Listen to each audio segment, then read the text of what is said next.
Eu tive muito doente em novembro, na entrada de novembro, dia 1º ali, sabe? Tive muito doente, tive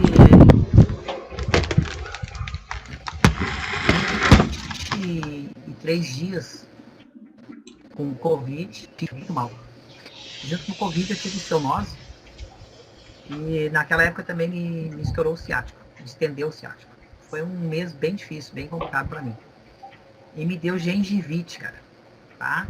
Eu fiquei com a gengiva mole e caiu os dentes assim, ó, de puxar, caiu, simplesmente caiu.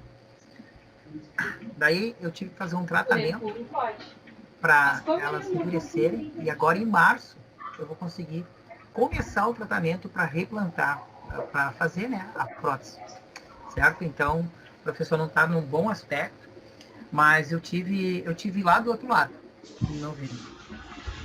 E graças a Deus, pela infinita bondade, eu consegui voltar. A Uniaselv mesmo foi uma mãe para mim, substituindo, botando professor, eu tive do outro lado. Tá? Não foi nada fácil mesmo, certo? Então, pessoal, agora nós vamos para o segundo momento da aula, certo? Então, vocês viram quanta coisa, né? A gente tem aí, quanta coisa foi falado. Pode falar, Elton.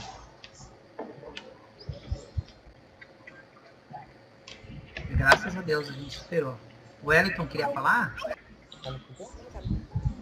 Mãe, é aquele cara que tem um filho sem cabelo. Sem cabelo. Mas não sabe, amor?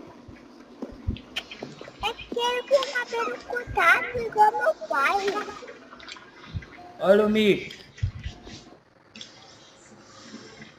Está sem áudio. Gente, só um pouquinho, tá? O meu Teams aqui, cara, vocês fiquem tudo aí, tá? O meu Teams ele vai dar uma reiniciada aqui, cara. É meio minuto. Vou ser obrigado a reiniciar ele. Ele não quer carregar o slide e ele travou, cara. Ele simplesmente travou, cara. Tá? Então eu vou ter que dar uma reiniciada.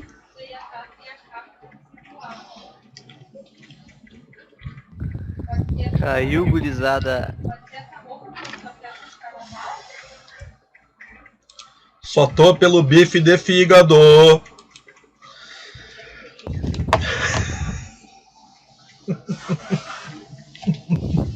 Bifão de fígado.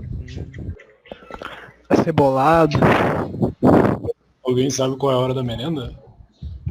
Eu tô merendando agora. Tem Heineken na merenda? Não. Quebra a dieta.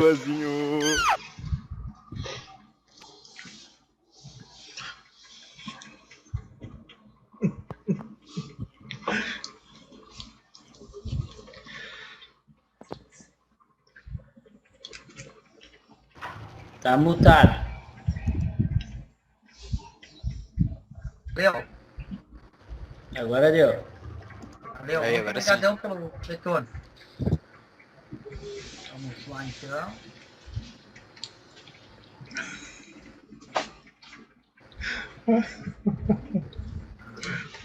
É que a online é muito massa, né? Dá muita merda. Às vezes acontece isso aí. O professor saiu, Tá?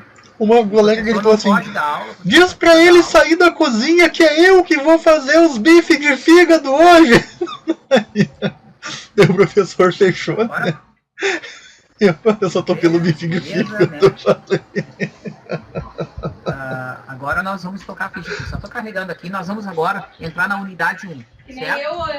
Vocês viram que foram, esse momento já estava previsto da gente falar sobre o ar, explicar para vocês, certo? Então, lembra que eu falei do ossinho do porco?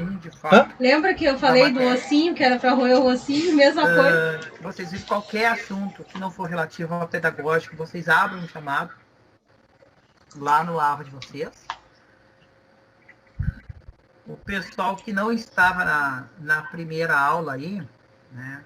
Eu vou tirar um pouco a minha câmera, tá? E uma coisa eu vou pedir para vocês. Quem puder tirar print da tela e botar no grupo, coloca, por favor. Certo?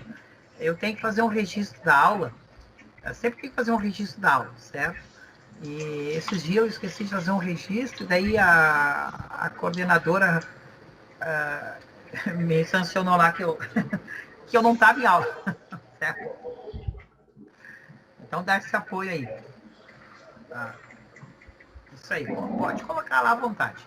Então é o seguinte, ó, nós vamos entrar agora na unidade 1, tá? O professor Jefferson sempre coloca uma frase motivacional. Eu sou o único limite. Ah, agora começou a aparecer pra mim.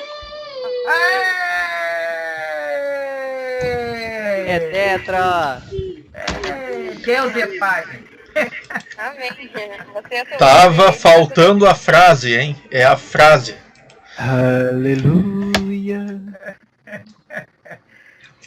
Então lá, você é o seu único limite, tá?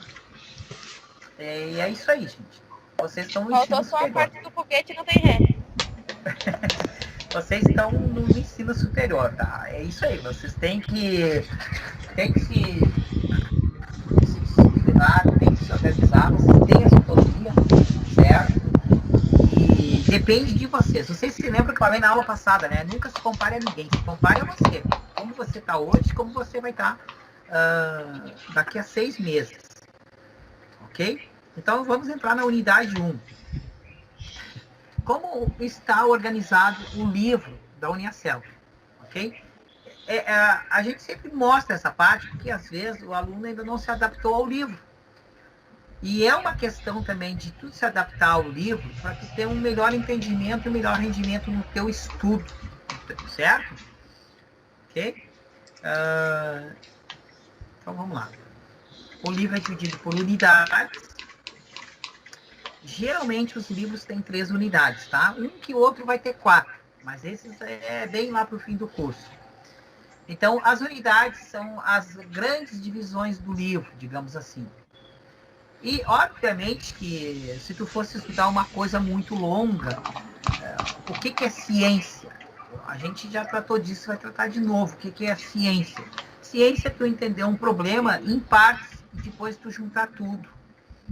Certo? Então, o método científico é utilizado na faculdade. Então, a gente divide tudo em partes. Tem a grande parte que a gente chama de unidade, e as unidades, certo? São divididas em tópicos. E daí, sim, os tópicos são muitos no livro. Ok? Às vezes tem 2, às vezes tem 2, às vezes tem 5, já tem livro que às vezes tem até 7 tópicos. Ok? Beleza, então aqui eu só botei para exemplificar. O livro, a unidade tem seus tópicos. Beleza. Então, esse aqui, hoje, unidade 1, nós temos aqui o entendimento de você no ensino superior. Então, ele começa falando. O resgate histórico do ensino superior no Brasil. Como que aconteceu isso? Depois, as instituições de ensino superior. Quais são elas? Depois as instituições de ensino superior, no ensino, na pesquisa e na extensão, certo? Você no ensino superior e os diferentes tipos de trabalhos acadêmicos. Então, e depois o cenário do ensino superior no Brasil. Esse aqui, então, é a unidade 1. Professor, essa matéria não tem nada a ver com GTI, professor, essa matéria não tem nada a ver com quimioterapia, não tem nada a ver... Gente, essa é daquelas matérias que são fundamentais no ensino superior, ok? Uma obrigatoriedade pelo currículo do MEC, porque são disciplinas de nivelamento. Porque a pessoa ela vem para o ensino superior e ela tem que ter, de fato, esse conhecimento. Aonde que ela está inserida agora? Porque, às vezes, antigamente, era muito assim, ó, vocês vão ver eu falar muito nisso, na hard skill e na soft skill. Essa aqui é uma parte de soft skill, ela não é um conhecimento técnico, digamos assim, mas ela é um conhecimento também que vai te nivelar a compreender a importância do ensino e como o ensino superior aconteceu. Ok? Então, a unidade 2, você na educação à distância, certo? A educação à distância, ela já era uma determinação do MEC desde 2006. Depois nós vamos ver as datas, não me lembro bem de cabeça agora. E ela meio que sempre foi meio que assim, né, relegada à qualidade, alguma dúvida, mas depois veio a pandemia, né, e a Uniacell, Vinícius, elas estão muito bem, porque ela já praticava isso há muito tempo, certo?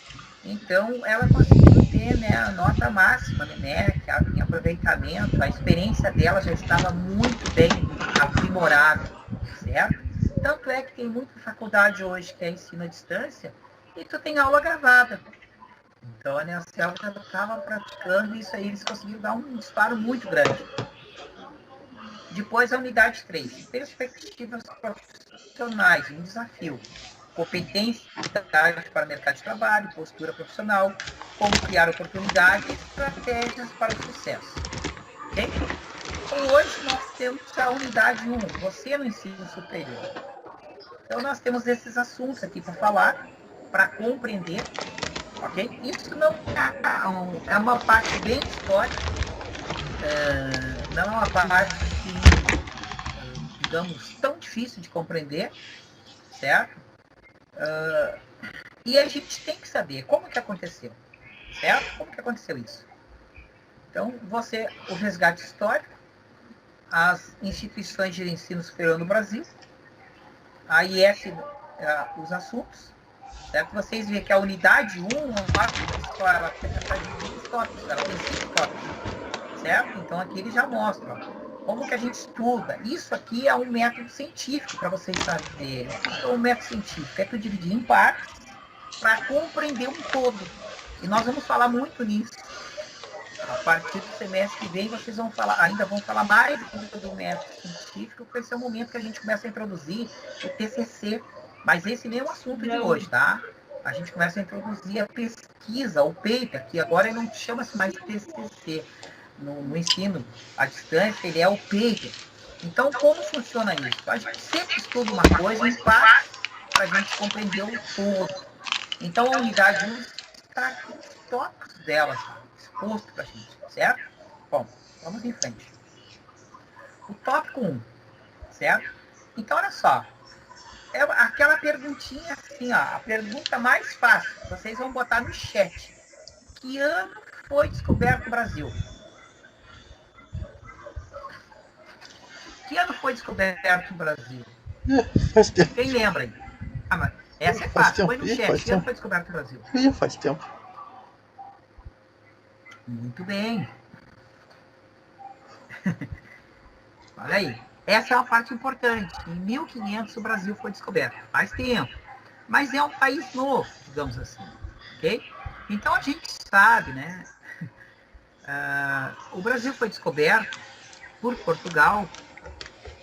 E há todo um contexto, certo? Há todo um contexto na descoberta do Brasil, ok?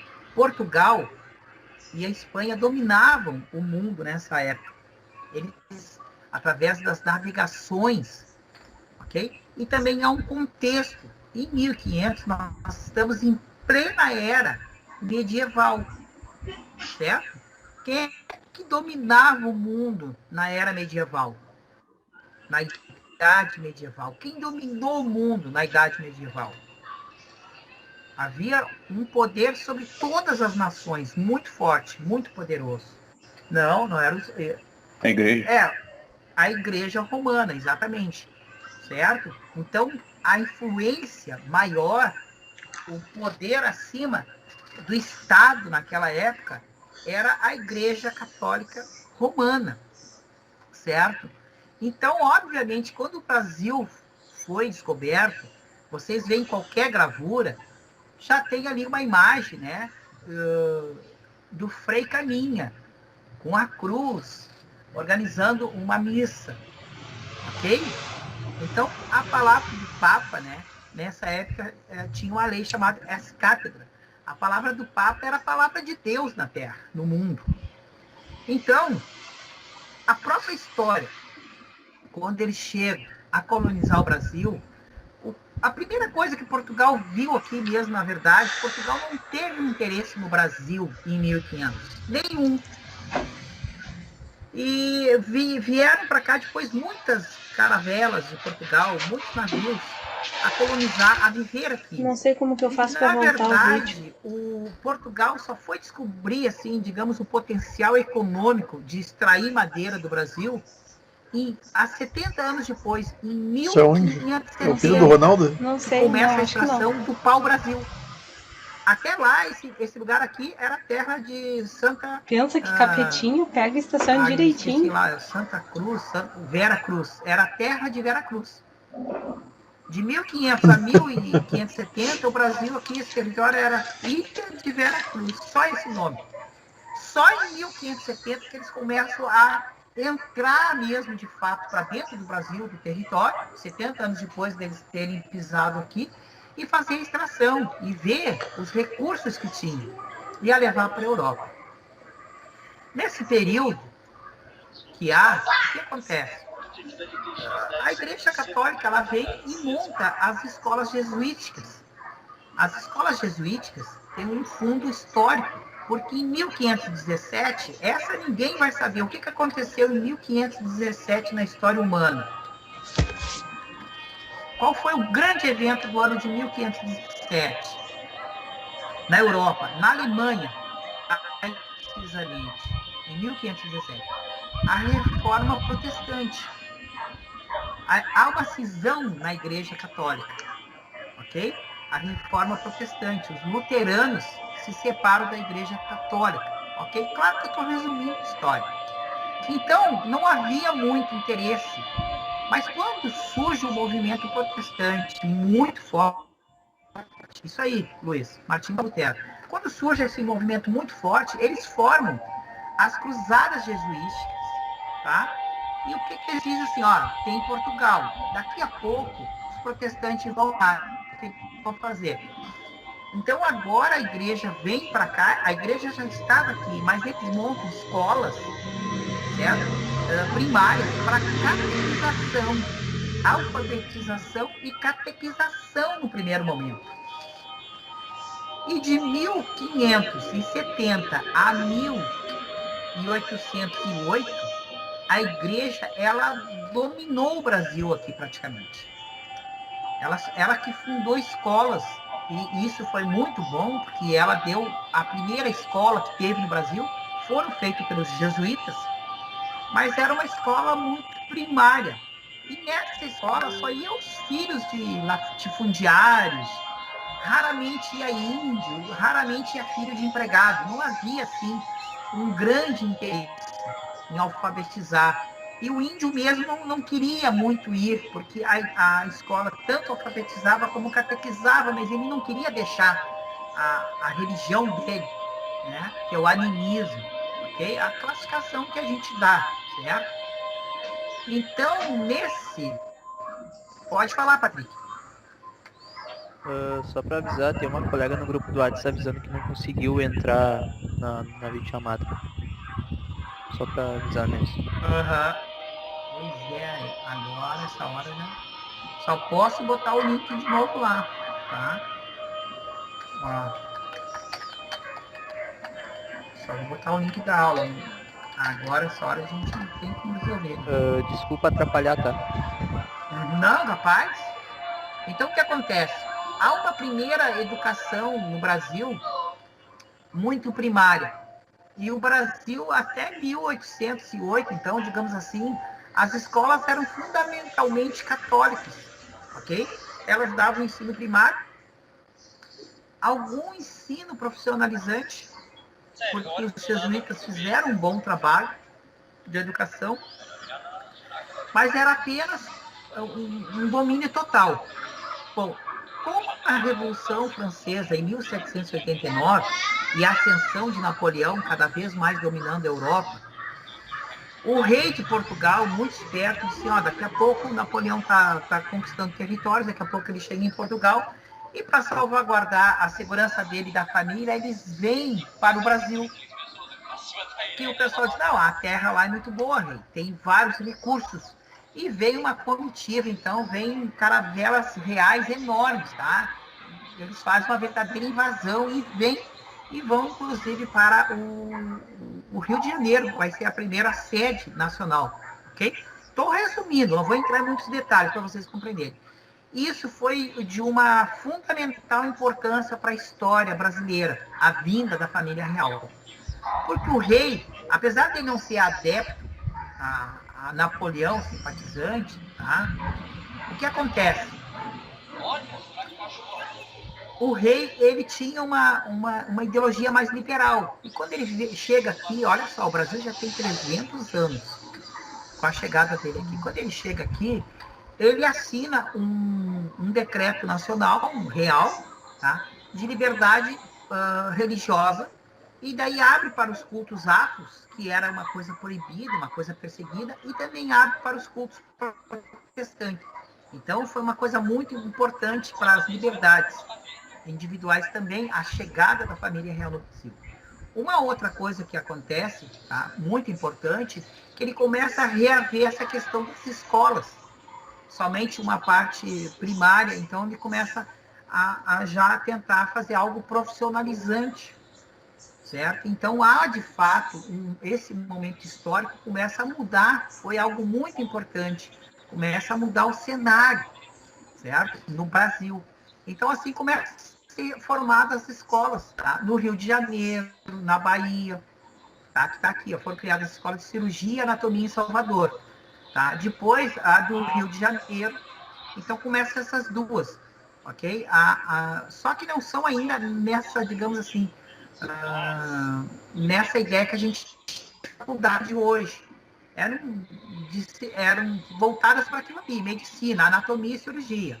Eram voltadas para aquela coisa ali, entendeu? E a Academia da Guarda Marinha, para proteger as fronteiras litorâneas do Brasil, certo?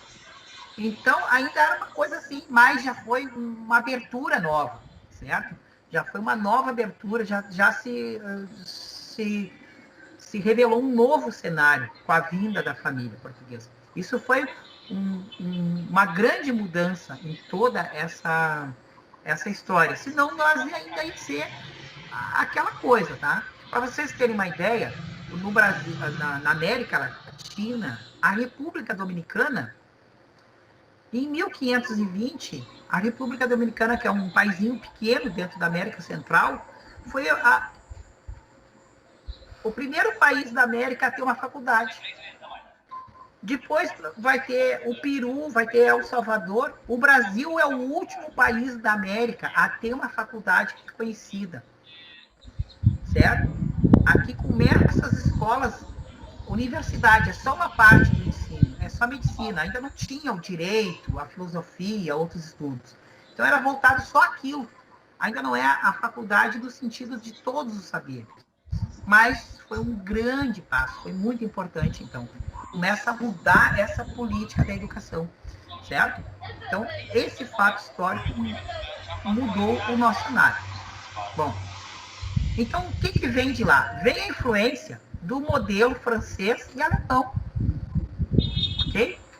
Porque, olha só, a Alemanha, ela fez... A Alemanha teve grandes filósofos, e ela também foi o berço da Reforma Protestante, que foi um rompimento total, né, mais forte. A própria Igreja Católica, ela teve um rompimento no ano 1050, que nasce a Igreja Ortodoxa. Mas não foi um movimento, assim, uma separação tão grande de capaz de abalar e de modificar as estruturas dela, quanto foi a Reforma Protestante de 1517. E a Alemanha, depois da Reforma Protestante, ela teve outros movimentos muito fortes, né, como o Romantismo, com Goethe, que é um expoente. Ela teve vários, depois do Romantismo, ela teve vários outros movimentos intelectuais. Então, ela estava muito voltada a uma liberdade de pensamento muito forte, a uma filosofia, uma formação onde vai vir depois o movimento humanístico, mais voltado ao ser. Há uma separação, de fato, de uma vez só. Então, eles chamam isso de iluminismo. Então, a Alemanha estava fervilhando de ideias filosóficas, ok?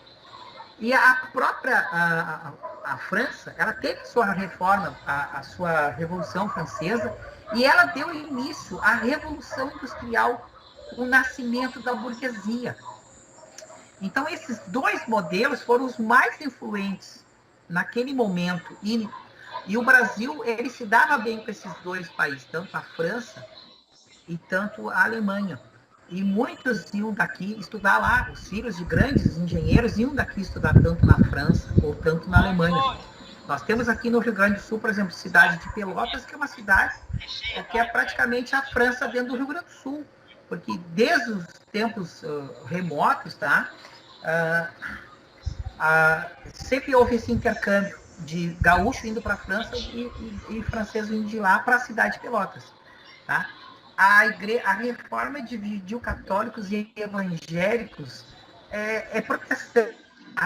Nasceu o primeiro termo protestante, de protesta, certo? A reforma dividiu, sim. Tá? O Lutero não queria divisão, mas houve uma divisão. E, na verdade, a gente fala muito no Lutero, tá? Mas foi um impacto muito forte que aconteceu.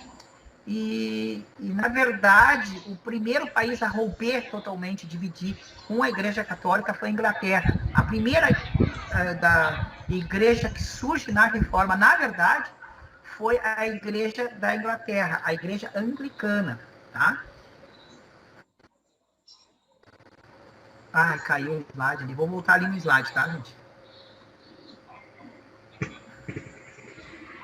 Mas isso é para aula de história, tá? Vamos lá. Então, a gente vê que houve essa mudança no Brasil favorável para a vinda da família real. O imperador, né, que vem, tá? Ele dá toda essa nova liberdade de culto ao Brasil, mudança, certo? E o que acontece, então? Vem toda essa influência.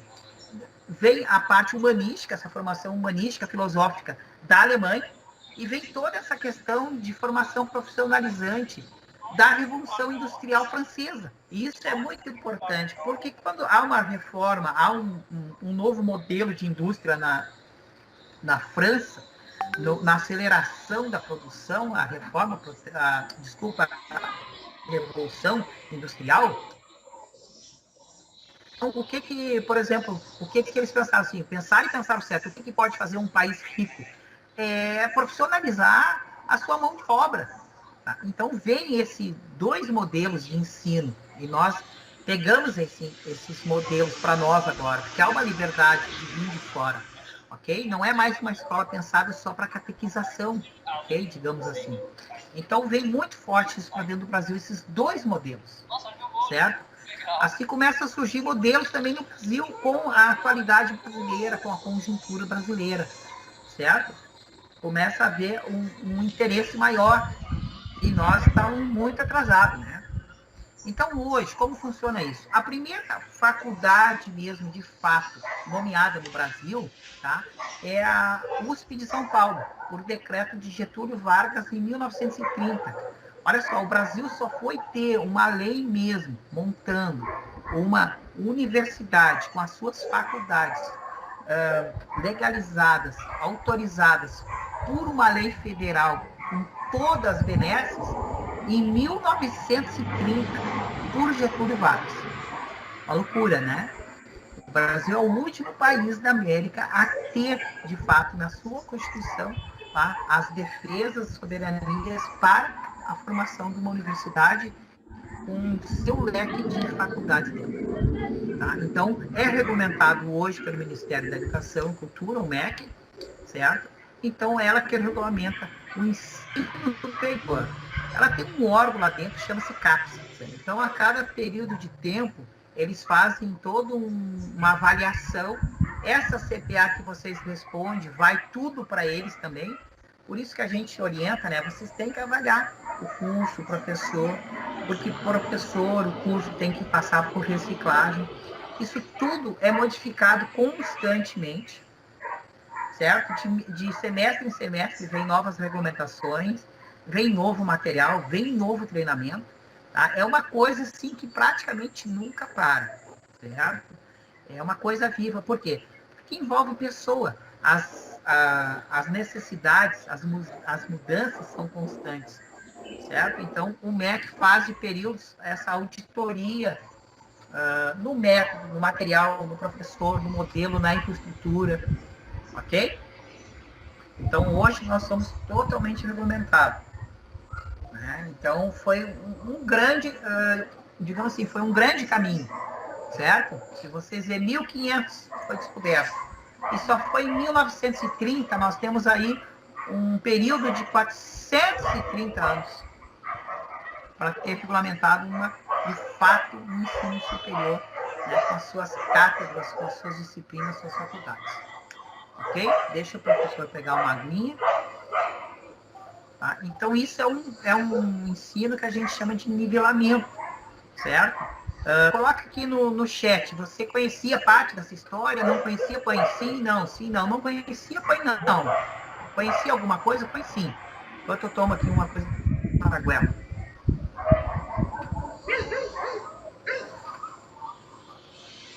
Ó, beleza. Ó, que bom. Boa parte conhecia. Para uns estão aprendendo hoje, que bom.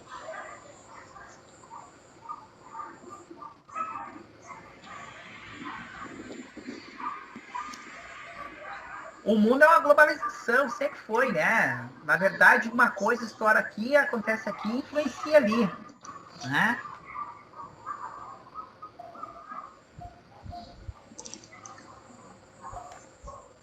Vocês viram, né?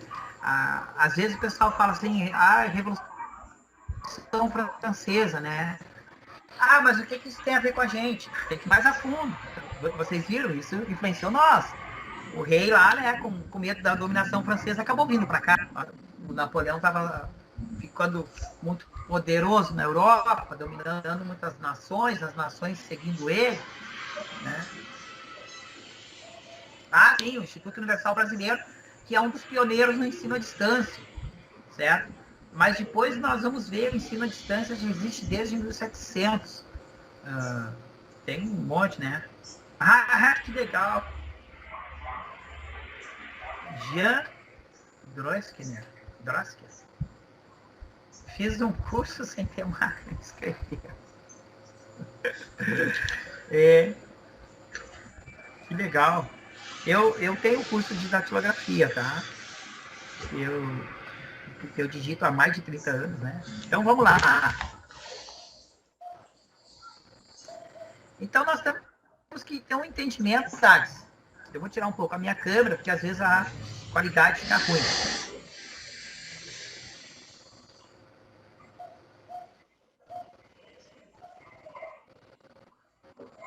Já agradecendo pelos prints, tá? Que o pessoal colocou lá, né?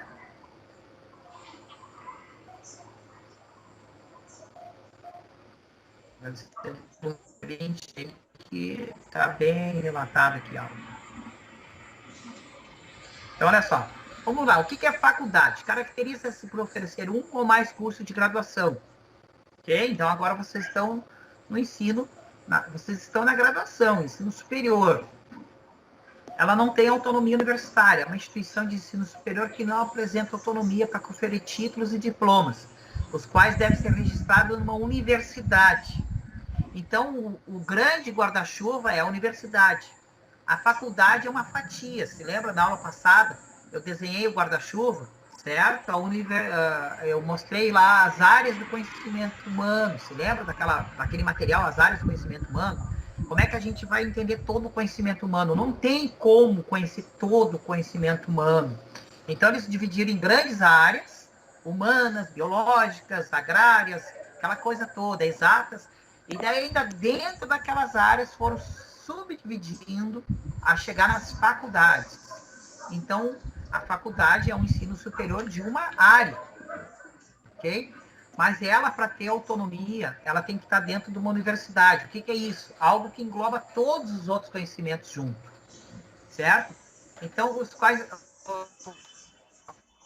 o diploma tem que ser registrado pela universidade. Então, tu faz a faculdade, mas tu está atrelado dentro da universidade, que é a Uniaselv. Então, a Uniaselv tem o poder de dar o diploma, que é registrado e validado pelo MEC, ok? Certo? Então, é assim que acontece hoje. Não, mas tu está na Uniaselv, que é a universidade. Então, a Uniaselv supervisiona todo o curso, organiza o curso, entendeu? mas geram eu diploma. por uma faculdade, daí, mas mesmo assim eu tenho meu diploma, porque daí ela gera por outra universidade. Sim, porque ela é gerada, ela é gestada, digamos assim, a gestão dela é pela universidade. Mas por que uma faculdade Entendeu? não gera um diploma? Porque ela tem que ser supervisionada. E daí a supervisão é a universidade. Tu pensa assim, ó, a universidade tem todos os conhecimentos dentro, entendeu? Então, muitas vezes o pessoal monta o curso separado, mas no final eles dão todo, digamos assim, eles pedem todo um suporte da universidade, porque a universidade tem contato com o ensino, com a licença do MEC, entendeu? Tu tem que entender que faculdade é uma parte do conhecimento, mas quem gesta e organiza tudo isso é a universidade. Por isso que é a Uniaselv, tá? Que é Universidade de Indaial, não sei o que lá, um nome bem comprido, certo? Então a faculdade é uma parte do conhecimento. O tecnólogo de gestão da tecnologia da informação, ele é considerado uma faculdade ou é considerado só um curso? Não, ele está dentro da universidade, ele é um curso superior. O tecnólogo é um curso superior. O técnico não é. Mas que nem quando for me explicar assim, tipo assim, a administração, ela é uma faculdade e dentro da administração tem vários tecnólogos, como o RH, as outras funções que tem. Não tem algo que é maior do que, tipo, a gestão do TI. Bom, a administração não sei te dizer, tá? O TI, ele tem as suas partes, tá? Tem mais do que essas. A Uniaselv tem só 3, parece, que é a ADS, o GTI e o TI só, certo? Então, são partes do conhecimento que a faculdade tem que pensar assim, ó. Vamos pensar num gomo de uma bergamota, tá? Aquele gomo é a faculdade. Aquela casca por fora é a universidade. Entendeu?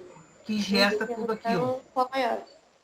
Isso, ela gesta tudo aquilo que está dentro dela e ela está coligada ao MEC.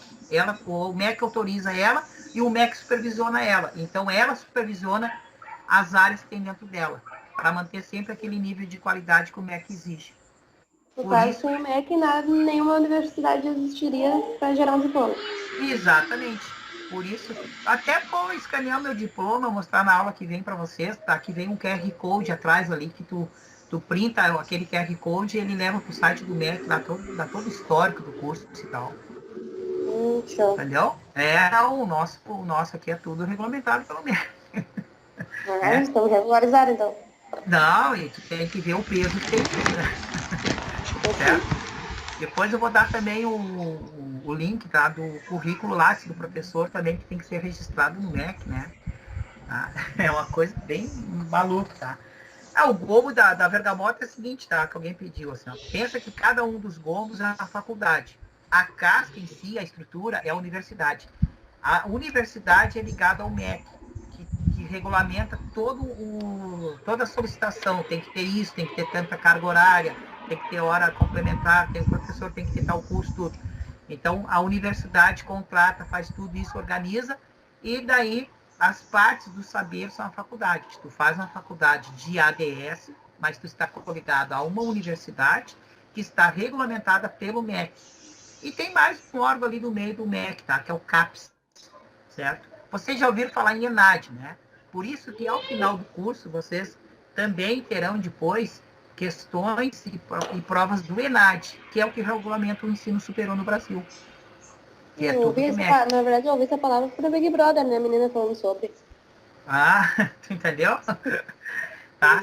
Então, o centro universitário, ele possui autonomia. Por quê? Porque ele tem ali, o centro, tá? Ele estuda, ele também faz, e ele tem uma pluralidade. Tá? Vocês estão na faculdade.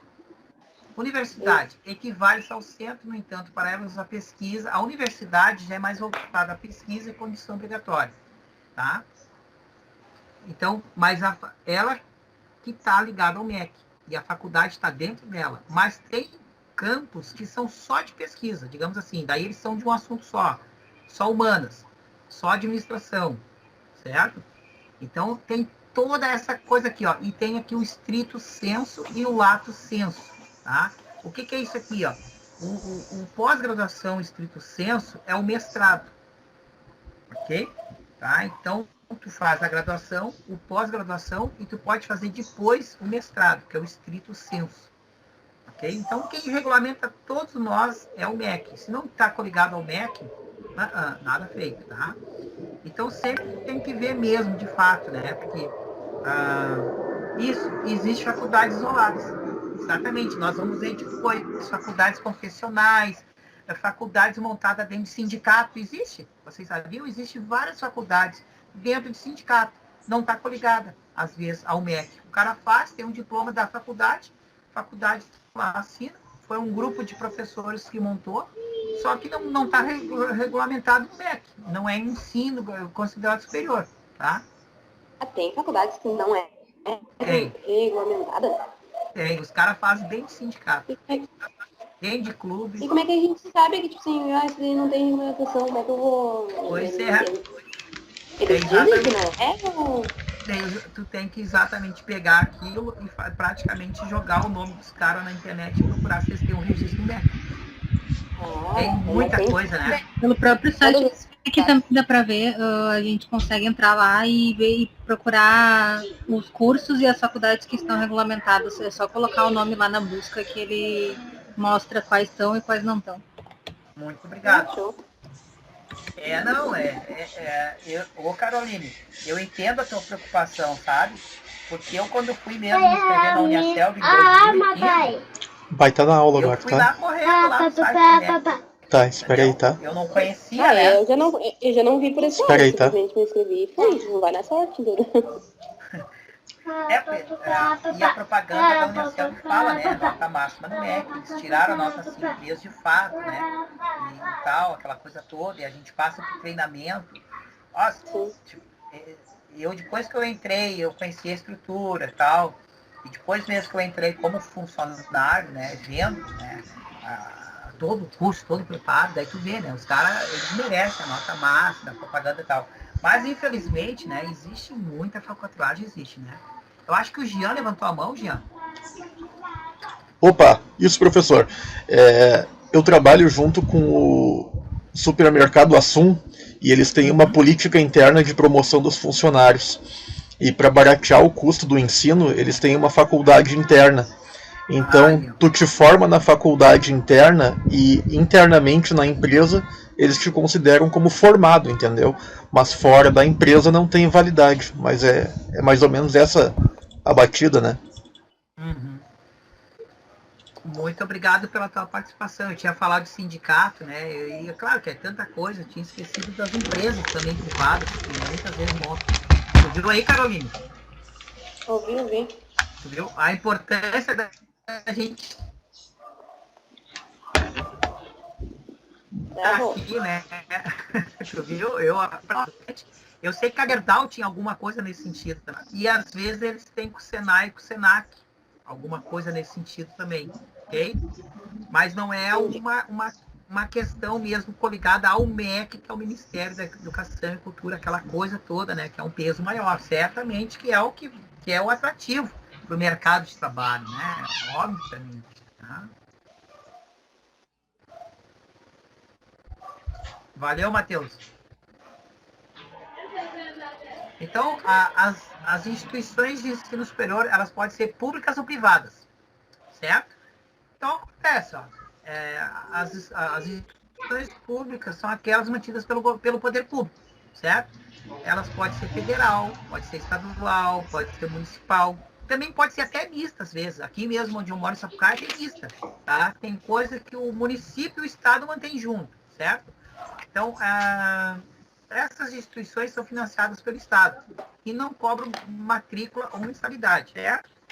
Então, nós temos aí ensino estadual, né? Por exemplo, eu moro aqui em Sapucaí, nós temos o Instituto Rubem Dario, certo? E ele tem um curso técnico, ok? Então, é uma instituição pública, ok? Já as IES privadas são administradas por pessoas físicas ou jurídicas, com ou sem a finalidade de lucro, que foi o que o colega acabou de dar o exemplo, né? As instituições privadas sem finalidade. Tá? O que elas, quais são as, sem a finalidade, quais são elas? Isso. Obrigado, Luiz, me lembrou. Ó, tem a IFSUL, Instituto Federal do Rio Grande do Sul, aqui em Sapucaí também. Eu fiz uma vez, inclusive, um curso lá de francês, né? Je parlois François, né? IFSUL é público, federal, exatamente. Então, tinha cursos para a comunidade. Eu me inscrevi num de francês, eu consegui até no mercado de curso, depois não deu mais. Então, as privadas, tá? São administradas por pessoas físicas ou jurídicas. Então, elas podem ser comunitárias. Então, comunitárias, que incluem em sua entidade mantenedora representantes da comunidade. Os caras montam lá, né? Na comunidade, para ajudar a comunidade, as pessoas envolvidas na comunidade, isso acontece muito mesmo, né? Inclusive naquelas favelas do Rio de Janeiro, né? E tem as confessionais, que atende a orientação confessional, religiosa, luterana, católica, mormon, ou ideológica também, que é a questão de sindicatos. E tem as filantrópicas, que presta serviço à população em caráter complementar às atividades do Estado, né? Então, esses são artigos da lei, da LDB, que é a Lei de Diretrizes, certo? Básicas, e é uma lei que regulamenta o ensino no Brasil. Bom, o tópico 3, certo? A IES no ensino, na pesquisa e na extensão. Agora começa assim, o que é, depois nós vamos ter, não se preocupem, tá? Nós vamos ter muito mais sobre isso aqui, a elaboração de um projeto de pesquisa. Vai começar os projetos de pesquisa. Mas hoje a gente vai estar falando, nesse semestre vocês não vão, de fato, trabalhar com um projeto de pesquisa. Nós vamos começar depois. Mas para vocês entenderem que no curso superior, a gente vai ter que elaborar um projeto de pesquisa, certo? Que vai ser o paper, ok? Mas vocês vão estar recebendo toda a orientação até lá, certo?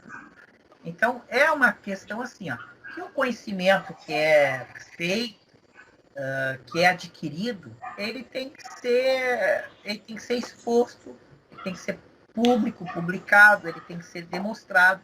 Uma das formas de saber da retenção que o aluno teve é a elaboração do projeto da pesquisa, tá? Mas quando a gente fala de pesquisa, o pessoal meio que pula para trás, o pessoal meio que se apavora, né? O pessoal pensa assim, vou fazer uma pesquisa, vou ter que achar a cura do câncer. Não é assim.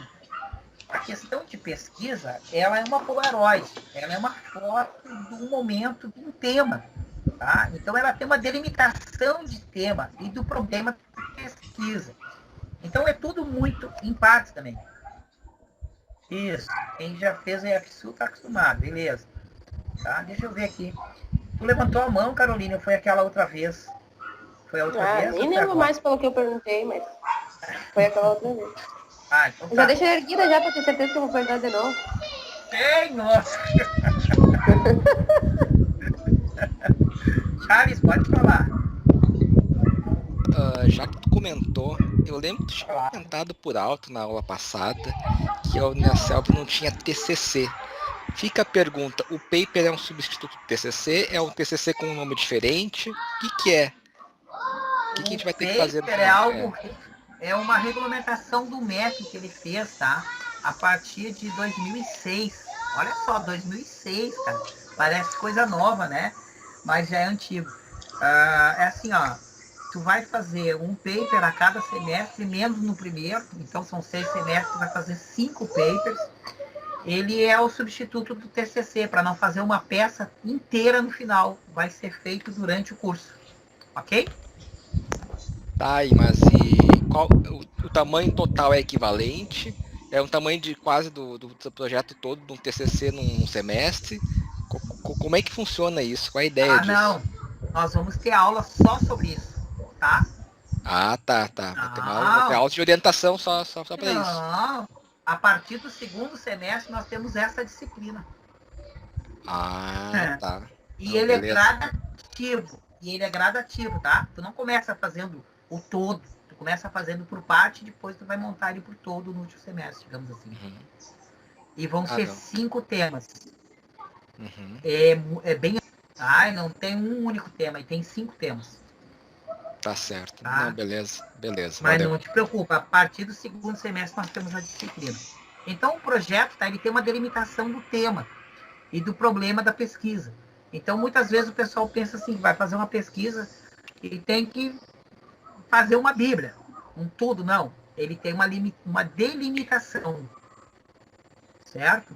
Para o problema que vai ser pesquisado ali, naquilo ali.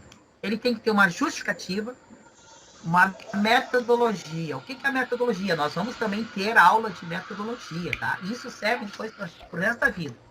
A metodologia científica. Então ele tem uma metodologia. O que é metodologia? É o modo de que vai ser feita essa pesquisa. Quais serão os recursos, as maneiras, os objetos, quais serão as ferramentas usadas para coletar informação e montar a pesquisa. Ele tem os objetivos gerais, que é o grande guarda-sol, digamos assim, e depois ele tem sempre um objetivo específico, porque na verdade tu sempre vai pegar um pedaço da coisa. O resultado esperado, o que se espera chegar naquilo? Uma revisão bibliográfica, porque o aluno, ele não pode simplesmente escrever toda uma pesquisa da cabeça dele, ele tem que embasar a ideia dele numa bibliografia, numa literatura paralela, em pesquisa em outras fontes, certo? E daí nós vamos aprender a fazer isso também, essa bibliografia de outras fontes, a citação, a referência dessas obras, ok? E depois tem uma previsão de cronograma. O que é a previsão de cronograma? O início, o desenvolvimento, o encerramento, a apresentação do paper ou do trabalho de pesquisa que vocês vão ter aqui, certo? Então, olha só, a partir do segundo semestre nós temos mais essa disciplina correndo junto com as disciplinas do ADS e do GTI, certo? Então, mesmo tem muito aluno que diz assim, mas eu entrei aqui para fazer GTI ou ADS, eu pensei que eu ia só programar. Não, a faculdade é aquele leque bem grande, geral, e ela vai te dar toda essa base, certo?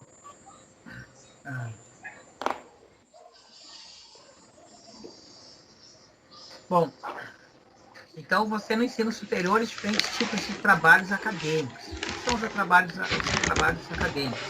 Nós temos desde o artigo científico, suas especificidades, o conhecimento suficiente no assunto, a exatidão na exposição e referência àquelas fontes, a adaptabilidade, a linguagem acessível, divulgação e não divulgação, tá? O artigo adequado, original, inédito, completo e imparcial, certo?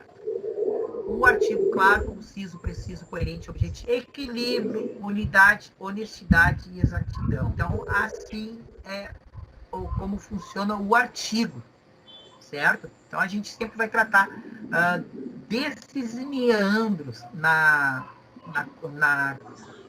secção desse artigo com vocês, vai estar dando essa orientação, certo? E mesmo assim, eu sou desenvolvedor, fiz a ADS, mas por que eu tenho que fazer um artigo? Por que eu vou ter que me envolver nisso? Vou ter que pesquisar, eu queria só código. Não, a faculdade, ela te dá a visão geral de tudo e ela te prepara, porque tem muitas pessoas que de repente vão trabalhar numa área, elas têm que ter esse funilamento superior, ter esse conhecimento. A gente não precisa ser exímio escritor, mas a gente vai ter que escrever, vai ter que pesquisar, ok? É como eu disse para vocês, é uma caminhada, vocês iniciaram, vocês estão investindo, é a carreira de vocês, certo? Há umas exigências para tu estar na graduação. Tu entrou no jogo, meu velho. Entrou no jogo é para jogar. Não sabe brincar, não dá pouco aí. Oi? Não, tô falando personado aqui, desculpa. Deixa eu pegar uma aguinha. Eu tomei um remédio muito forte. A boca seca, cara. Tomei um remédio tão forte que eu senti a boca. Então vamos lá. temática relativa ao ensino superior, o cenário do ensino superior no Brasil, tá? Então, a temática relativa ao ensino superior envolve questões pedagógicas, certo? Então, obviamente, há todo um planejamento pedagógico, certo? Então, há toda uma estrutura. Eu não sei se alguém lembra que hoje eu coloquei ali um pequeno plano de aula no grupo. Né? Aquele é um pequeno planinho de aula, certo? Para a gente seguir. A gente seguir aquele plano, fazer aquele plano, certo? Para a gente chegar, né, a uma conclusão na aula, porque senão fica muito organizado se não tiver um plano. Pode falar, Marcelo. Esse plano tu mandou hoje, porque eu entrei no grupo às 6 horas da tarde. Eu mandei bem cedo. Então já não estava, quando tu entrou depois não estava ainda. Eu mando um planinho de aula sempre, tá? O pessoal sabia assim que tem uma diretriz a aula, né? Tem uma diretriz. Certo? A Unicelv, ela me dá, a disciplina é essa, a matéria é essa, eu também recebo um plano, eu afunilo, vejo a questão pedagógica, o que tem que ser tratado. Obviamente não tem como tratar todo aquele livro aqui em uma hora, obviamente, né? Por isso a gente é uma parte do setor pedagógico, certo? Bom, então, o papel do sistema de ensino no aumento das oportunidades e desigualdades, certo? Obviamente, o ensino, tá? Ele vai aumentar a oportunidade. E será que ele vai aumentar a desigualdade? Mas o ensino está aí, tá? O relacionamento do ensino superior com o setor produtivo. Então, vocês sabem que, na verdade, o ensino superior ele tem esse estreito relacionamento com o setor produtivo. O setor produtivo ele precisa de mão de obra qualificada, não é verdade? Então, as possibilidades e limites da avaliação dos estudantes, certo? Então, como podemos avaliar esse estudante, certo?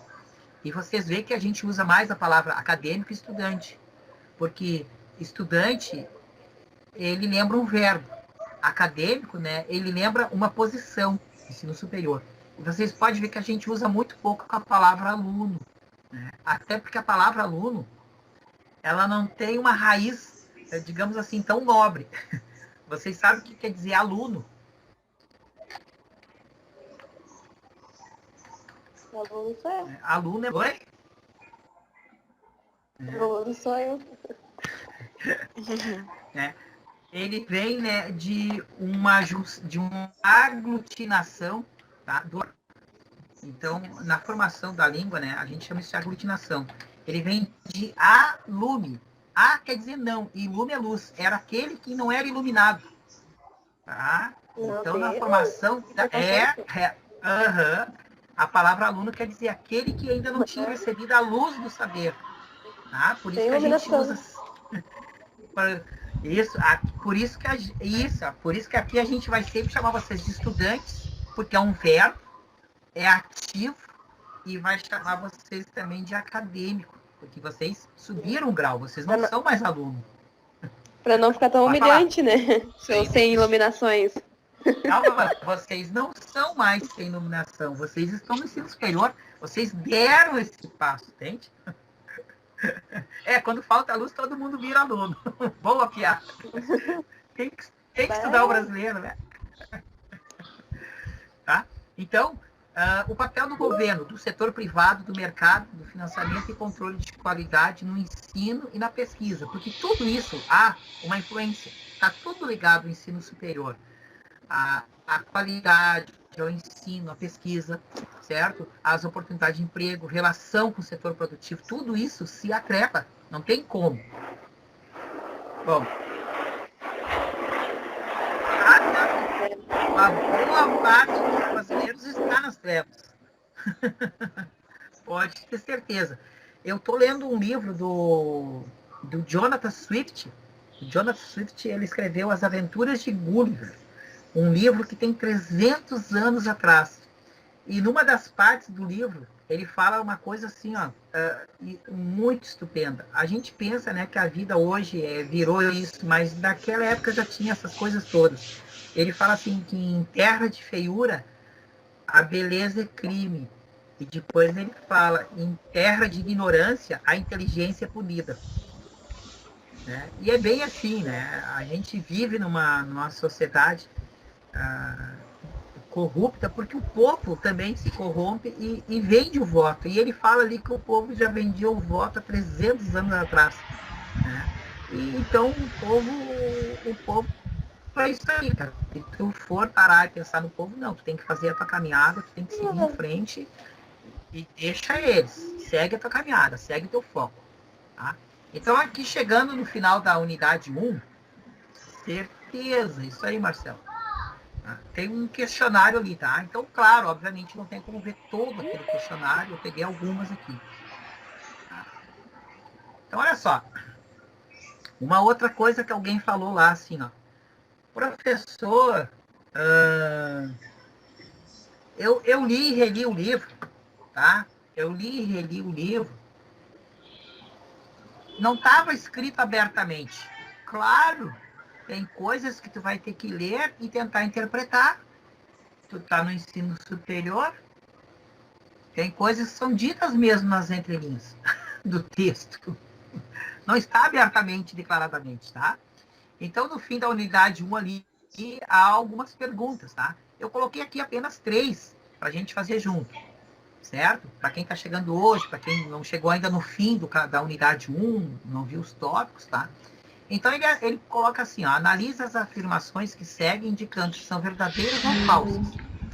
Então, olha só, a ciência desenvolve-se de forma mais proeminente a partir do momento em que o homem moderno adquire o estado de fluidez cognitiva. Então, vocês viram que ele até botou ali, né, entre parênteses, entre aspas, ali a palavra fluidez cognitiva. O que é cognição? O que é cognitivo? Vem de cognição. O que é isso? Vocês já tinham ouvido essa palavra? Então, a ciência se desenvolve mais proeminente, né? Proeminente é mais fortemente, mais abrangente, a partir do momento que o homem moderno adquire o estado de fluidez cognitiva. O que seria essa fluidez cognitiva? Conhecimento? Isso, cognitivo é conhecimento. E fluidez cognitiva, né? O conhecimento dele não está preso.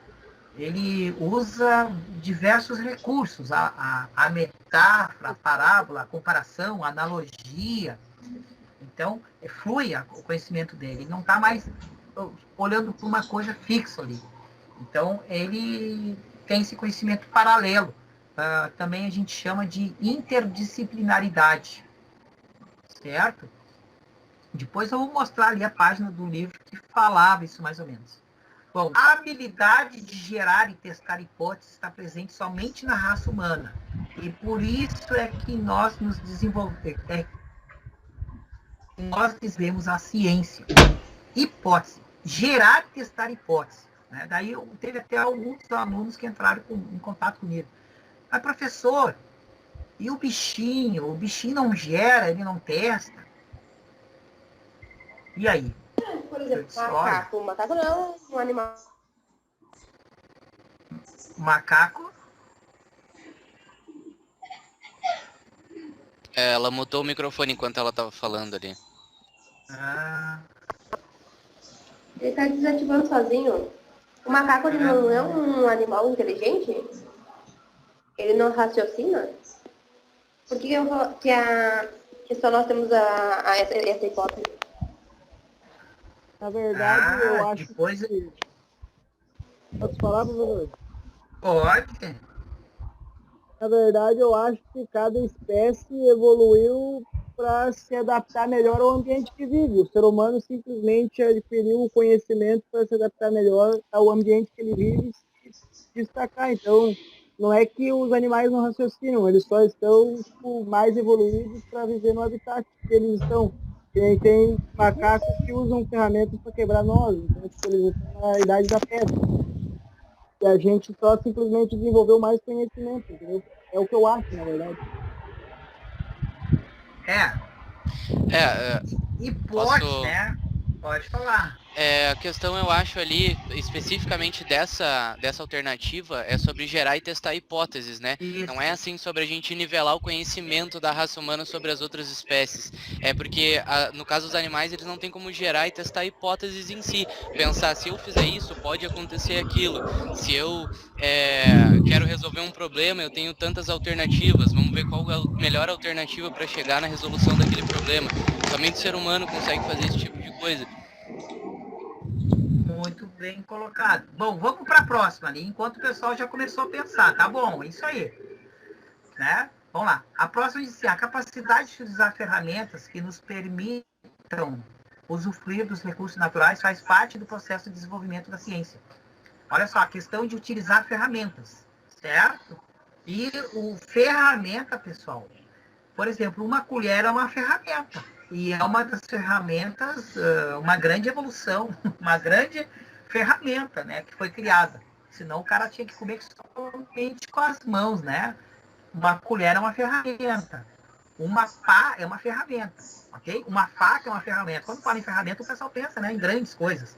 Mas ferramenta é tudo aquilo que o ser usa para ampliar a sua manipulação sobre o ambiente também.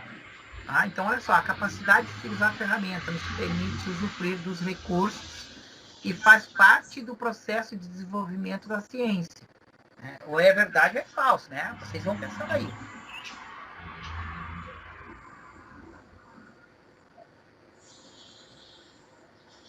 A próxima, né?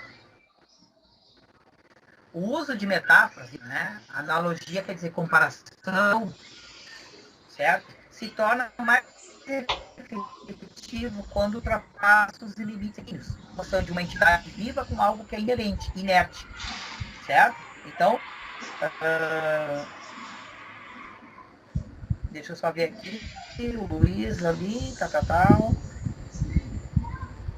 Há um erro nesse tópico, o ser humano tem como característica a racionalização, o entendimento de ser alguém, reconhecer sua existência, usar a razão. Bom, olha só. Depois nós vamos ver aqui, então, né, o que vocês acham. Né? A primeira está certa, a segunda está certa, a terceira está certa, ou a quarta. Ele está pedindo aqui qual é a sequência certa. Ok? Qual que é verdadeira, qual que é falsa. Ok? Bom, só. Essa questão aqui do animal, eu fiz um gráfico aqui até para vocês. Certo? Esse aqui é o cérebro em geral.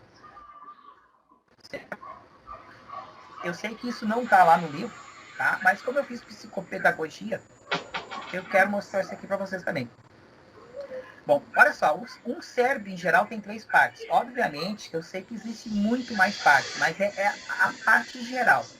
Então, a primeira parte do cérebro é o cerebelo. Então, isso aqui fica atrás do pescoço, da nuca de todo ser praticamente, do boi, do gato e do homem. O cerebelo, tá? Ele é responsável por ações instintivas, a questão da reprodução da espécie. Por exemplo, quando tu aprende a andar de bicicleta, é esse cara aqui que vai marcar esses movimentos. Quando tu aprende a dirigir o carro, praticamente esse cara aqui que vai aprender os movimentos. Então, tudo que é quando a criança aprende a andar, é esse cara que vai guardar toda essa informação. Tá? Então, isso aqui no animal é o instinto dele. Essa parte aqui é o instinto. Beleza. Essa partezinha amarela é o límbico, certo? Ela é ligada ao emocional. E muito mais ao emocional, às emoções também. Nesse momento que vocês estão assistindo a aula, vocês estão, na verdade, usando essa pequena parte amarela também. Essa aqui é uma memória de trabalho. Durante o dia, tudo que tu escuta, que tu faz de novo, fica nessa parte amarela. E essa parte amarelinha aqui, o límbico, é que dá canseira no corpo, porque ele sobrecarrega. Chega uma hora que ele sobrecarrega. Tem alguma coisa? Oi? E alguma coisa aqui, ó, essa grande... eu vou botar o print pra ti. E essa grande parte verde, tá, que é o neocórtex, exatamente a parte da memória e a parte da lógica.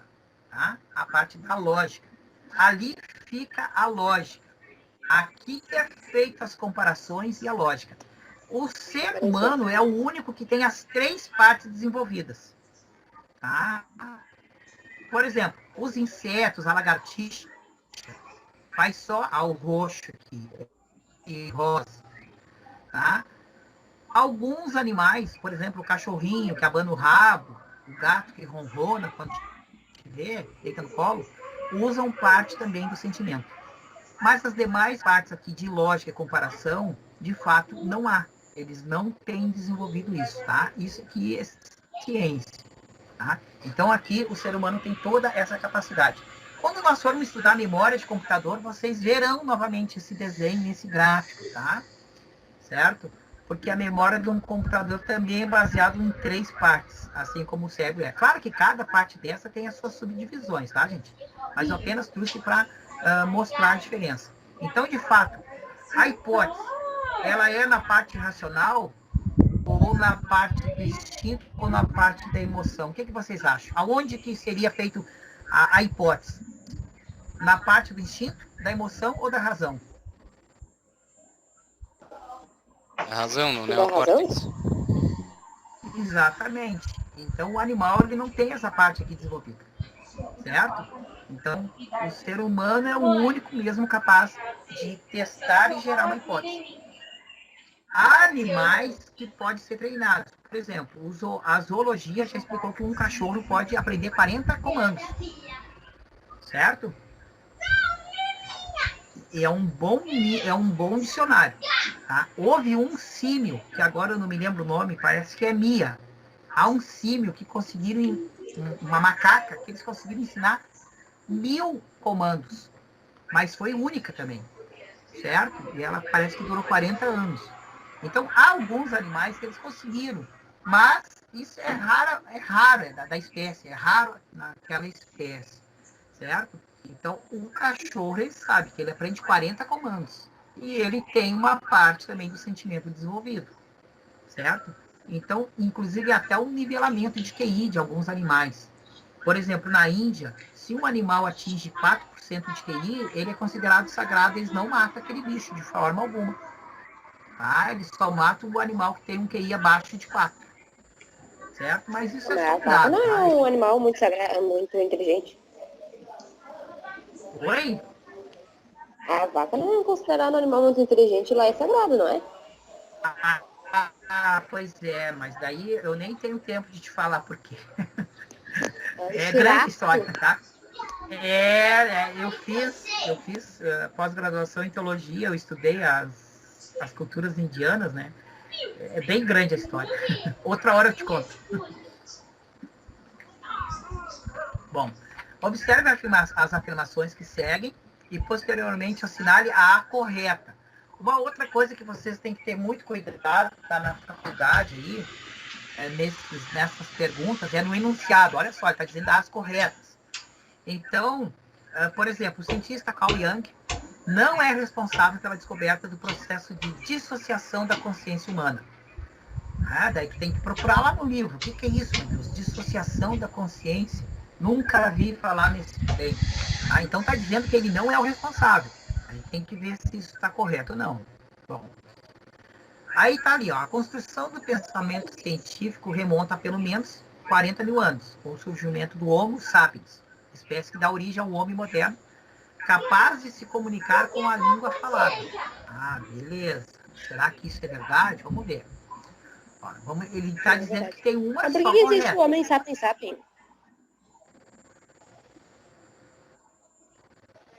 Que o homem sapiens é o homem moderno, né? E o homem sapiens é muito moderno? Eu não sabia que existia 2 sapiens. Olha, ele já estudou. Não, esse termo é... O Homo sapiens veio antes, na verdade. O Homo sapiens sapiens. O Homo sapiens sapiens é o homem que sabe que ele sabe. E o Homo sapiens não sabia, na verdade. No caso, o homem isso, sabe né, tudo. dentro da... é o homem da consciência, né? Ele tem consciência de si. Bom, Vamos lá, vamos continuar aqui a próxima. No surgimento do homem moderno, não se fazia uso dos recursos naturais, através das adaptações ao meio e também através da construção de utensílios. Quer dizer, o homem moderno, no surgimento, ele não se adaptou e nem construiu utensílios. É estranha, né? Não há conexão entre a evolução da consciência do homem e do pensamento científico. Como, né? Não há conexão, não estão unidos. A evolução da consciência e o pensamento científico. Então, nós temos que procurar isso lá no livro, ok? Tá? Aí, lá no livro, página 9, qual que está correto? Então, lá no livro está assim, ó, pelo menos 40 mil anos com o surgimento do Homo sapiens, espécie que dá origem ao Homo moderno, capaz de se comunicar por meio da língua falada. Certo? Então, a opção correta é essa aqui. Tá? O pensamento científico remonta, certo? Tá? Essa aqui é a resposta, certo? Que o livro dá. Tá, valeu. Obrigado, tá? Não é o que eu acredito, tá? O que eu acredito aqui, para mim, claro que essa é a que vocês têm que marcar certo. Eu acredito que a grande diferenciação do homem é o domínio da língua, ok? Eu acredito no design inteligente, certo?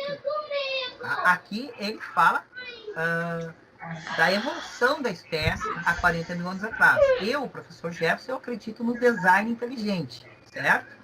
Então eu sou adepto pela entropia, pela homologia, certo? E pela biogênese, certo? Mas isso é a minha crença. Então, eles explicam assim no livro, porque assim é o nosso ensino que vem do MEC, ok? Esse é o caminho científico, ok? O homem evoluiu há 40 mil anos atrás através do Homo sapiens, certo? E agora sim, de fato, a grande diferença da nossa raça para qualquer outra é o domínio da língua. Os animais não têm o domínio da linguagem. O homem é o único ser no mundo que tem o domínio da linguagem. Ah, professor, mas o gatinho mia, o cachorrinho late. Muito bem. Mas vocês acham que um consegue traduzir o que o outro quer dizer exatamente? Eles convivendo, eles mais ou menos conseguem. Mas não tem a transmissão. Na verdade, eu acho que isso tá para mudar, na verdade, porque tem estudos hoje que comprovam que as baleias órgãos conseguem emitir mais de 1000 tipos de sons dentro d'água. E, tipo, que elas reagem do mesmo jeito umas com as outras. Talvez a gente não seja a única espécie que domina a linguagem. Talvez a gente seja a única espécie que a gente conhece que domina a linguagem. Eu já vi falar nisso, né? Mas ainda estão estudando, né? Essas são definições bem, né, complexas para serem estabilizadas, digamos assim, né? Vamos aguardar os estudos, a pesquisa, olha só, é uma pesquisa importantíssima, né? Por enquanto, a própria pedagogia, né? Como pedagogo, né? A própria pedagogia, o estudo da pedagogia, sabemos que a grande parte, o motivo maior de nós sermos o que somos de inteligência capaz é o domínio da linguagem. Pode falar, eu levanto a mão, acho que foi em Mateus. Oi. Pode falar? Posso falar? Claro. Eu estava lendo um livro um certo tempo atrás que é de um escritor que ele é israelense. Uhum. É um nome bem complicado. Eu vou tentar puxar aqui, depois eu pego. Nesse livro ele comenta que, na verdade, né, claro, isso é ligado à língua e à forma de se comunicar, mas a principal fato que fez a gente sair acima de todos os outros animais foi explorar novos ambientes, né, e ter essa ânsia por explorar novos ambientes, mesmo com dificuldades, e também conseguir armazenar informação e disseminar ela de forma muito eficiente. E eu só tô falando isso por causa que eu achei algum link com a questão do curso, né, de análise e desenvolvimento, né, e querendo ou não, diretamente a informação, essa capacidade de se informar e transmitir informação cada vez mais eficiente da humanidade é o que faz a gente não ter os mesmos limites que, por exemplo, as baleias ou os outros primatas têm, sabe? Muito bem. Muito bem colocado. Obrigado pela tua participação. Vê se tu acha o artigo, tá? Porque eu sou aficionado por ciência, tá? Agora, no momento, eu tô lendo Cosmos, do Carl Sagan. Tá? Esse livro é muito bom também, tá? Carl Sagan é um grande cientista. Vamos para a última. Certo? Então, olha só. Analise as afirmações, vamos ver qual que é verdadeira e qual que é falsa. Então, tá. A introdução de um projeto de pesquisa serve para levar ao público de interesse... A introdução de um projeto de pesquisa serve para levar ao público de interesse, aspectos gerais do tema que se pretende estudar. Beleza? Tá? Então, isso aí está lá na unidade que fala sobre projeto de pesquisa. Quando vocês lerem o enunciado, olha só, a introdução de um projeto de pesquisa. Então, tem um tópico lá que nós passamos. Se eu não me engano, era o 2, certo? O primeiro lá, a história do ensino, né, que veio para o Brasil, parece que o 2 ou 3 já introduz o projeto de pesquisa. Então, quando você tiver que procurar uma resposta, já vê qual é o assunto da pergunta. Os objetivos gerais e específicos não podem ser separados na construção de um trabalho científico. Então, olha só, ele está dizendo que geral e específico não podem ser separados na construção do trabalho. Bom, ele está afirmando. Vamos ver se é verdadeiro ou se é falso. Bom, quanto maior for o número de referências bibliográficas utilizadas em nossa justificativa, maiores serão as chances de aprovar a proposta de pesquisa. Beleza. Então, quer dizer que tem que ter aí uma referência bibliográfica, né, farta. O cronograma físico e financeiro de um projeto é fundamental para que se possa cumprir todas as etapas com isso. Então, ele está dizendo aí qual seria a sequência certa, ok? Tá? Isso aí é as questões do tópico 2? Da unidade 1. Porque tem umas Sim, mas o tópico 2. Isso, eu acho que é do 2. Agora eu estou sem a tela aqui, eu creio que pesquisa, projeto de pesquisa é o tópico 2. Eu creio, tá? Não me lembro agora que eu estou sem tela. Ah, o 3, muito obrigado. Eu estou sem a tela aqui agora, né? Então, tá, muito obrigado. Olha só, no 3 ele começa a falar isso aí, tá? Então, aqui ele diz que uma sequência é correta. Então, tem que ver se a primeira, a segunda, a terceira e quarta, qual que é verdadeira, qual que é falsa. Ok? Certo? Bom, alguém chuta algum número? Alguém tem alguma ideia? Pode sim, Edné. Pode responder, por favor. A Edné quer responder, por favor. A Edné diz que a questão é a letra E. Tá? Muito bem. Vamos... É a letra E, então dá. Vamos ver aqui, ó. A letra B. Ó, então ele põe aqui, ó, a elaboração de um projeto, tá? Eu coloquei a página, ó, que ele começa a falar da elaboração do projeto, certo? Depois, olha só, isso auxilia na argumentação do pesquisador para o público de interesse, certo? Então aqui ele está falando tudo ainda sobre a pesquisa. E olha só aqui, ó, os objetivos do projeto precisam ser claros.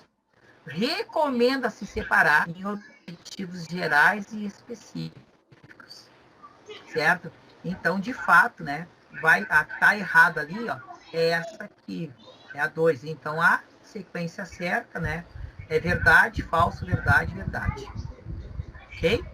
Tá? Então, vocês viram que para pesquisar no livro, a gente tem que tentar isolar o tema que é na pergunta e ir no tópico. Assim que vocês começam a fazer na mente de vocês a conexão já, certo?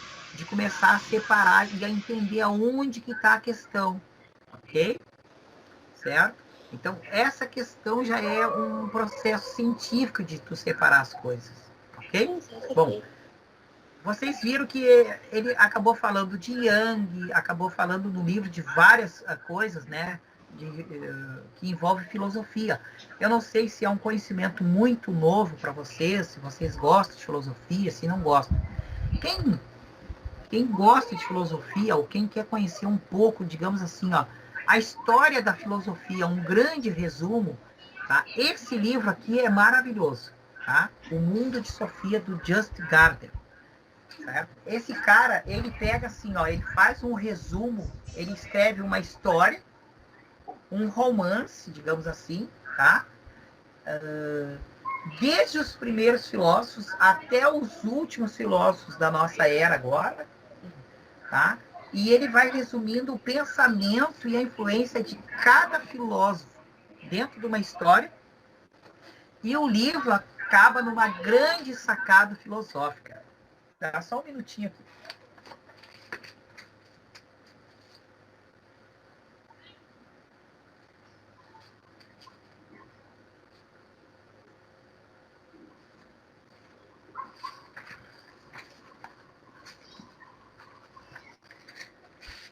Então, para quem tiver interesse de filosofia, claro que isso aqui é só uma sugestão minha, tá? Não é uma recomendação da faculdade, mandou comprar um livro, não. Digamos assim que tu goste do assunto e tu quer conhecer a filosofia do início ao fim, um resuminho de cada parte, tá? É esse livro aqui, ó, tá? É um livro assim, ó, estupendo, tá? Eu tenho vários livros de filosofia, mas esse aqui é o livro mais didático, porque ele escreve uma história, a história tem 2 partes e termina numa sacada genial, tá? Voltando ao início, assim, algo estupendo. Cara, são 600 páginas, mas é um livro que quando tu pega pra ler, tu vira uma noite, tu não quer parar, tu anda pra lá e pra cá com esse livro, tá? É um resumo. Tá? Então é só uma sugestão, certo, pessoal? Então esse aí foi um apanhado da unidade 1. Na aula que vem nós vamos fazer um apanhado da unidade 2, certo? O livro é excelente, tá? O livro é estupendo, tá? Esse livro eu já li ele, já reli ele. Tá? Eu tenho outros de filosofia, mas esse aí é O Mundo de Sofia, tá na tela. Eu vou botar lá um print também, se não apareceu para alguém a tela, tá? É um resumo da filosofia, assim, fantástico, fantástico, fantástico, tá? É muito bom o livro, tá? Porque assim, ó, eu leio de tudo, tá? E atualmente eu tô lendo esse aqui, ó, já tô quase no fim, ó. Cosmos do Calçado. Tá? Um livro também de ciência fenomenal, tá? Explica o átomo, a partícula. E ele também faz uma revisão do início da ciência até a ciência moderna, coisa fantástica, né? Isso, tem a série do livro, tá? Esse livro é fantástico, tá? Esse eu comprei no Kindle mesmo, tá? E esse aqui eu comprei físico. E eu tenho vários livros de filosofia. Um outro livro de filosofia é o professor de tecnologia, né? Mas eu sou voltado à teologia, eu estudo muito filosofia. Esse aqui também, ó. Esse livro aqui é fantástico, tá? Filosofando da Maria. Esse aqui é livro mesmo, é um livro bem técnico, tá? Vou botar O Mundo de Sofia, não, ele é muito interessante porque ele é uma história, tá? Ele é uma história que vai se desenvolvendo, vai se desenvolvendo, vai se desenvolvendo, certo? E é fantástico. Gente, esse foi a aula de hoje, tá? Eu espero que, assim, vocês tenham gostado do formato. Põe um feedback aí no chat, se vocês acharam interessante. Se foi bom para vocês, assim, o resumo com questionário no final, ok? Se o formato foi bom, ajudou vocês, tá? Pode colocar aí, tá? A gente passou um pouco do tempo, certo? Mas eu sou um professor assim, eu só termino a aula quando a aula termina, certo? Daqui a pouco a coordenadora abre a aula, eu só termino a aula quando termina o assunto, tá? Eu acho assim, que o aluno merece todo o respeito. Enquanto não terminar o assunto, não termina a aula, ok? Ah, pois é, né, cara? Faltou o violão, né? Na verdade, nem é violão, cara. Eu tô sem violão. Eu tô só com guitarra aqui, ó. Tá? Eu só tô com a minha guitarrinha aqui, tá? Então, assim, ó. Bons estudos, certo? Vocês cuidem lá, tá? Quando abrir a prova, vocês têm o prazo, certo? Para responder. Façam um simulado primeiro para vocês verem qual é o nível que está o conhecimento de vocês. Oi? Quando o cara abre a prova ali no Ava, o cara não pode mais fechar ela até terminar, ou como é que é? tu pode até fechar ela. Quando tu abrir ela, tu pode até fechar ela. Mas tem um botão assim, ó, finalizar. Se tu clicar ali, acabou. Ah, sim. Entendi. Tá? Tem que cuidar. Tem um botão assim, ó, finalizar. Se tu clicar ali, vai ter um botão próxima. Tu vai avançando as questões. E tem um escrito finalizar. Se tu apertar ali, acabou. Tá? Não, entendi. Muito obrigado. Obrigado aí pelo feedback de vocês, tá? Uma hora a gente vai tocar um som sim, tá, Matheus? Tá? Eu atualmente estou mais tocando contrabaixo, tá? A guitarra, assim, eu tô só fazendo uns solinhos aqui de vez em quando, tá? Pessoal, obrigado pela participação de vocês, tá? Vocês abrilhantaram essa aula aí com a participação, questionamento de vocês, é isso aí mesmo, tá? A caminhada é essa aí, não é fácil, certo? Mas vamos seguir, tá? Que a recompensa é grande lá no final. E daí a aula que vem a gente faz um resumo da unidade 2. Bons estudos, bom descanso para vocês, certo? Até semana que vem. Mantemos contato pelo grupo, tá? Eu vou colocar lá os links do livro do professor Pia, que eu recomendo, a palestra dele também, certo? Ao revoar. Obrigado, Jefferson, pela excelente aula. Valeu, boa noite. Valeu, boa noite. Boa noite, Boa noite.